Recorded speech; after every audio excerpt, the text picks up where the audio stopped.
চলে এলাম তোমাদের সাথে বিয়ের খাওয়া দাওয়াটা শেয়ার করব বলে। আগের ভিডিওতে শেয়ার করেছিলাম গায়ে হলুদ ওই দুপুরের খাওয়া দাওয়ার পর্বটা, এই ভিডিওতে শেয়ার করব রাতের খাওয়া দাওয়ার পর্বটা।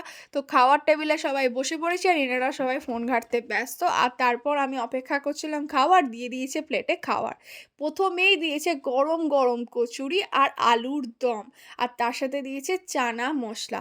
আলুর দমের থেকে কচুরিটা চানা মশলা দিয়ে খেতে সব থেকে বেশি ভালো লাগছিল, আর কচুরিটা হয়েছিল দারুণ, ওর জন্য আমি আরও একটা কচুরি নিয়ে নিয়েছি। আর তারপরে দিল স্যালাড, আর তারপর দিচ্ছে ফিশ কাটলেট আর কাসন্দি। ফিশ কাটলেটটা এত ভালো হয়েছিল খেতে, তাই আমি আরও একটা কাটলেট নিয়ে জমিয়ে বসে বসে খাচ্ছিলাম।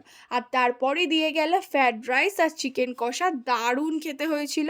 আর এইটা খেতে না খেতেই তারপর দিয়ে দিয়েছিল চাটনি, পাঁপড়, রসগোল্লা, সন্দেশ। সন্দেশটা সব থেকে বেশি ভালো লেগেছে আমার। আর তারপর লাস্টে থাকে পান আর আইসক্রিম। খেয়ে আজকে ভিডিওটা শেষ করলাম।